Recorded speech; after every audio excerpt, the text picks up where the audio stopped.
Welcome to Politics Unusual. I'm Morgan Mackay. We are officially in the home stretch with the November election a little more than 3 weeks away. Thank goodness. But for these last few shows, we're going to be giving candidates in the mayor's race a chance to share their final message to voters and their actual plan for the city. So we're kicking things off with the Republican nominee, Curtis Sliwa. Then we're speaking with the City Council Speaker Adrienne Adams about the questions that will be on the back of your ballot. And then we're checking in on the New Jersey governor's race. In the coming weeks before November, we will also be joined by the Democratic nominee, Zohran Mamdani, here on set. We also have numerous requests out to Andrew Cuomo and hope he will join the show as well. But joining us now is the Republican nominee, Curtis Sliwa, who is also running as an independent on the Protect Animals ballot line. Welcome back to the show. Well, now I need to ask you, should I do the rest of this segment with the beret? Should I take off my beret? I mean, you said you're going to take it off permanently when you're elected, correct? Exactly. If people are so disturbed by me wearing this beret, elect me mayor, I promise, cross my heart, help to die. I'll never wear it again. That's great.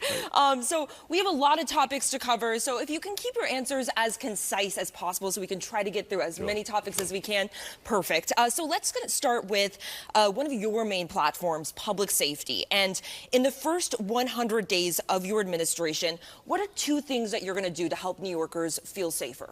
Number one, put back the homeless outreach unit of the NYPD. These were dedicated men and women, police officers, by the way, with nurses and mental health care experts with them when they would take care of the homeless and the emotionally disturbed in the subways, the streets, and the parks. That was disbanded by de Blasio when he took $1 billion out of the budget. Eric Adams never put it back. I restart that from day one, because that's the expertise that we're lacking. And then I have the transit police reassigned to actually patrolling up and down the moving trains the way they used to give you a feeling of relief. Because if all of a sudden you've had a crime committed against you, are you going to get off on some isolated platform in the middle of a borough that you're not even familiar with to try to find a cop to report it? No. Yeah. And that's the problem that I run across time and time again, especially from women passengers. Now, you said you want to hire more officers and to build back up the police force. What's your message to New Yorkers who want to become cops? How are you going to incentivize them to become cops? Well, it used to be that usually families would recommend to the men and women in their family, whether it's their siblings, their nieces, their nephews, their grandchildren.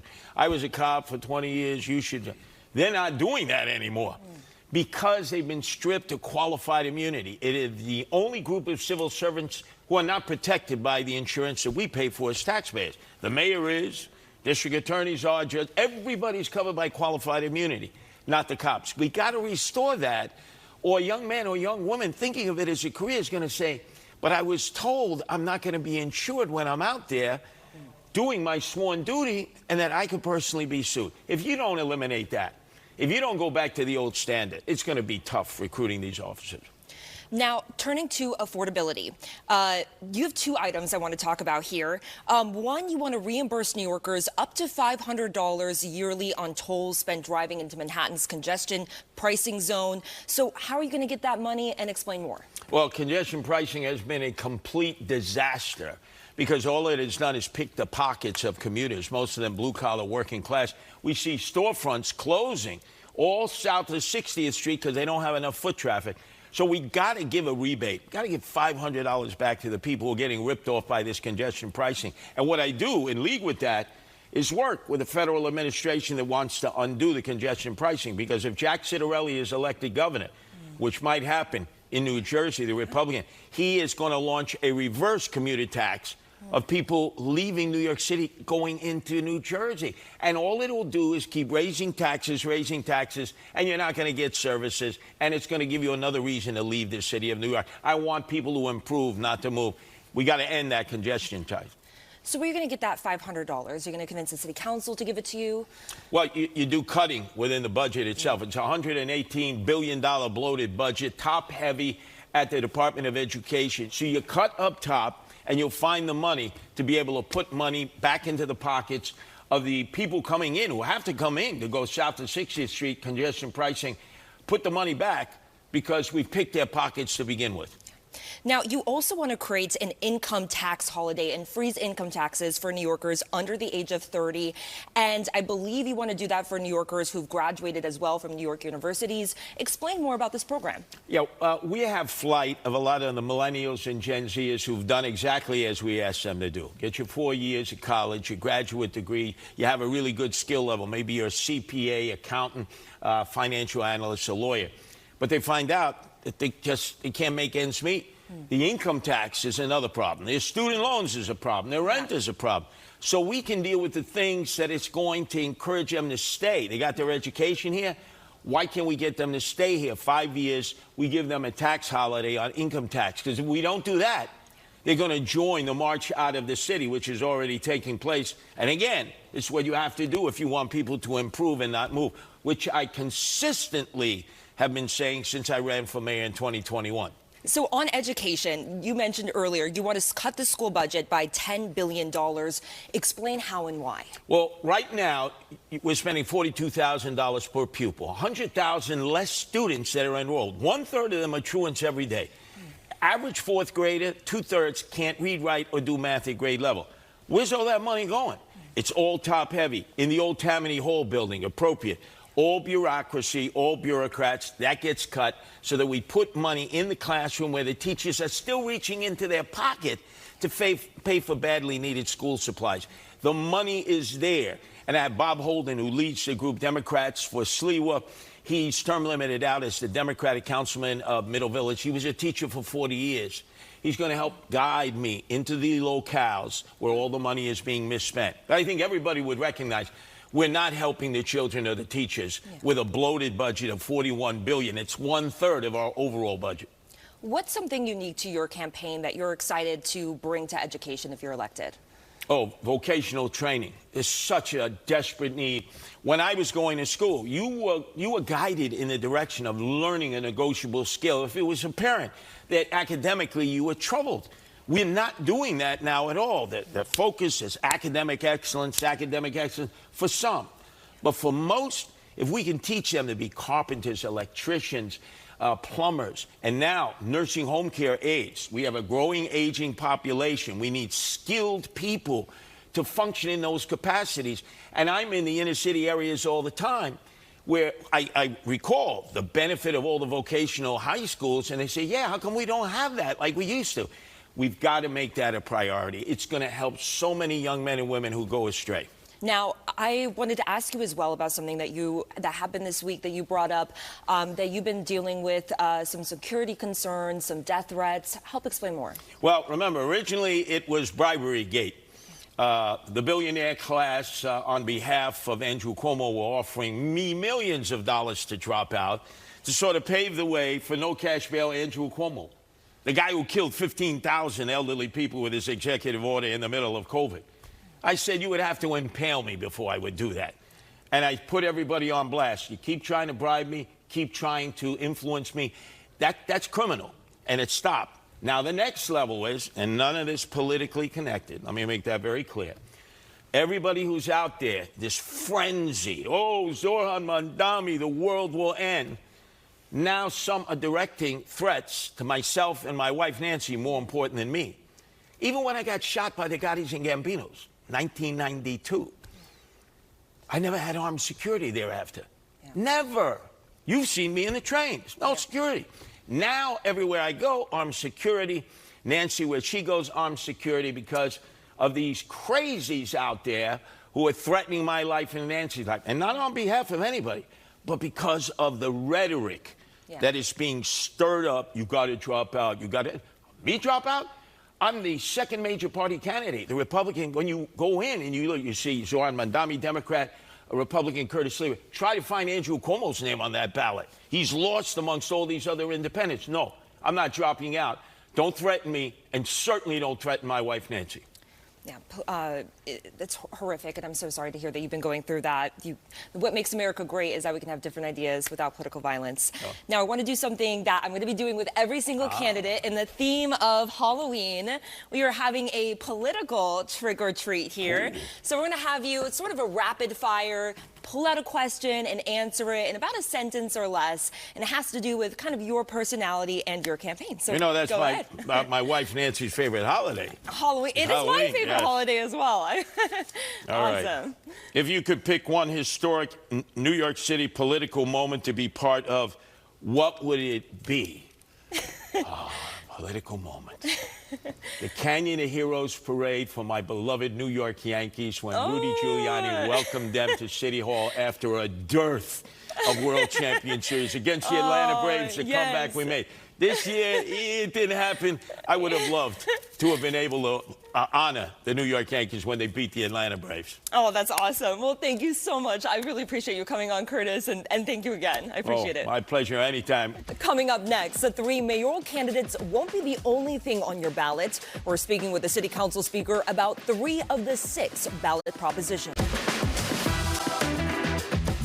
Welcome back to Politics Unusual. When you head to the ballot box in just a couple of weeks, don't forget to flip over your ballot. On the back, you will find 6 questions that could change the state's constitution and revise the city's charter if they're approved. But 3 of these ballot propositions are being opposed by city council leaders. So joining us now to explain more is City Council Speaker Adrienne Adams. Welcome back. I appreciate it.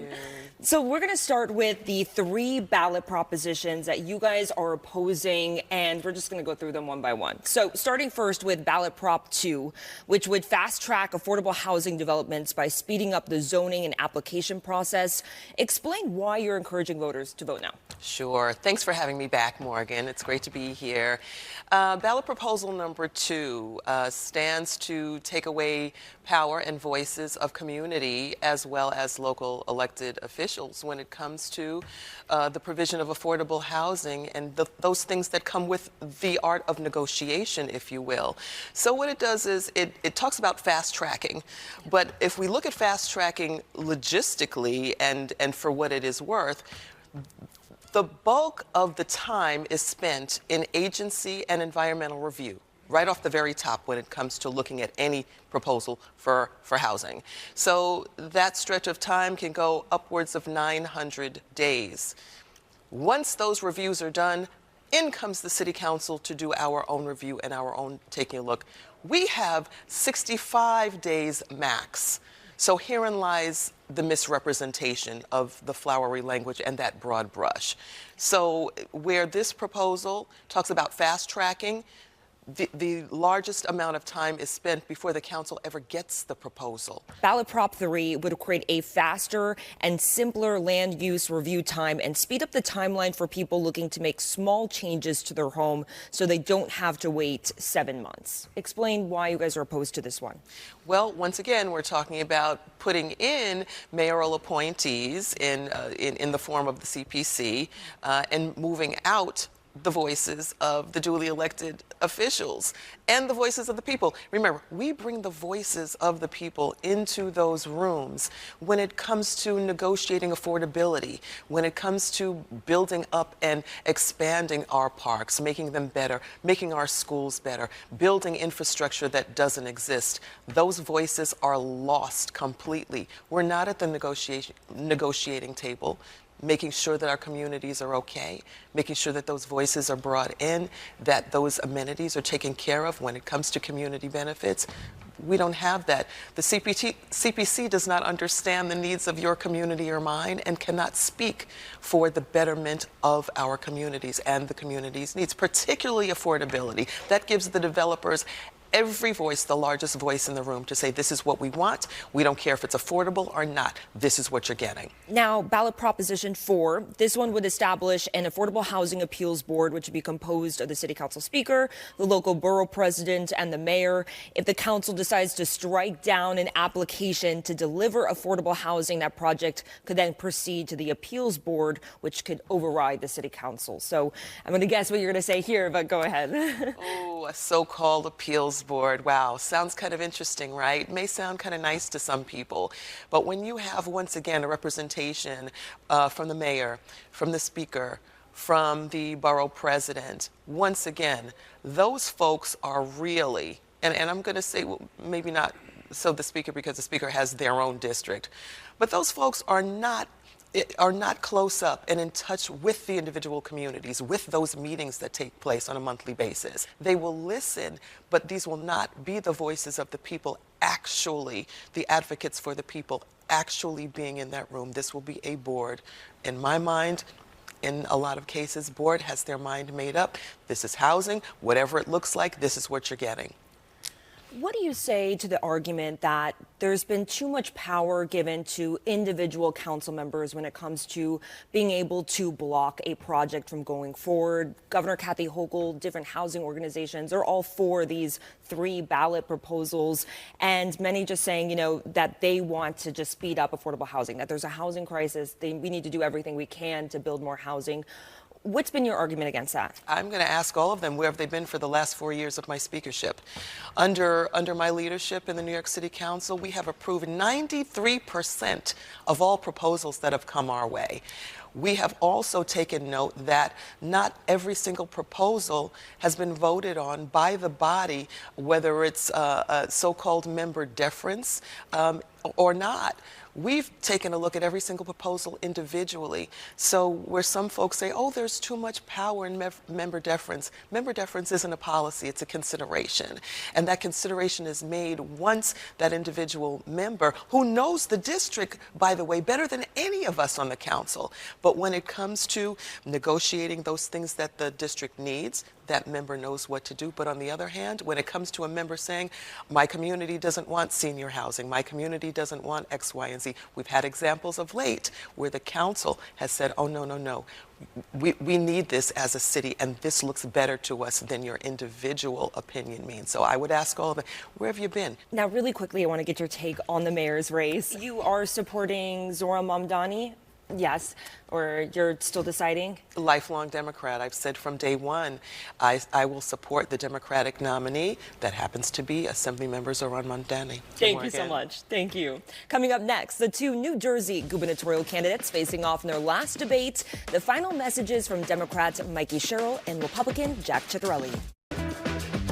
The candidates for New Jersey governor holding their final debate before the general election this week, and it didn't take long for things to get heated. Democratic Mikey Sherrill and Republican Jack Ciattarelli sparring on several subjects, including the Hudson River Tunnel project and the ongoing government shutdown.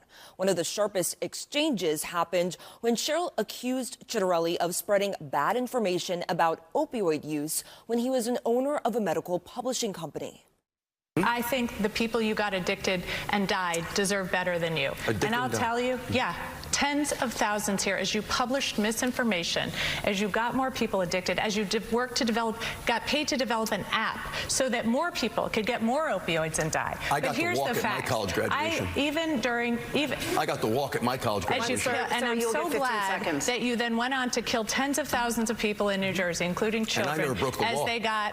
That last remark from Ciattarelli referring to reports that Sherrill was blocked from walking at her graduation from the U.S. Naval Academy due to a cheating scandal. Meantime, Trump administration policies also repeatedly came up, and both candidates were asked to grade the president's performance in office so far. Right now, I'd certainly give the president an A. I think he's right about everything that he's doing. He has secured the border and the economy. We've got inflation is much lower than it was when Joe Biden was in the White House, and particularly because of what he's done specific to New Jersey. I give him an F. Right now, we see at every single level, costs are going up on New Jerseyans. So whether it's the tariff costs that are costing you more from everything from a cup of coffee to the groceries you buy for dinner at night. And we have a little more than 3 weeks until Election Day. Next up, we're going to test your knowledge of the tri-state region, so stay with us. We're flashing back to this week in history. On October 9th, 1825, the ship Restoration docked in New York Harbor, carrying the first organized group of Norwegian immigrants to the U.S. The event is still celebrated as Leif Erikson Day. Finally, tonight, we're testing your knowledge on some local history. Last week, we asked you, when did the Central Park Zoo open? The first version of the Central Park Zoo opened to the public in 1864, becoming the first public zoo in New York. But the current version actually opened in 1934 and underwent renovations in the 1980s. More than 1 million people visit the Central Park Zoo each year. Now, to this week's question. On October 6, 1927, the first all-singing, all-talking feature film, The Jazz Singer, premiered in New York City. What theater hosted the premiere? Now, don't Google the answer, but if you want to take a shot at it, go ahead and scan the code on your screen. That's going to take you to our website, fox5ny.com, where you can type in your answer, then check back here next week to see if you're right. That does it for this episode of Politics Unusual. Thank you so much for joining us. I'm Morgan Mackay. Remember, you can stream Battleground NYC, the fight for your vote, live on the Fox Local app. Have a safe night. We'll see you next week.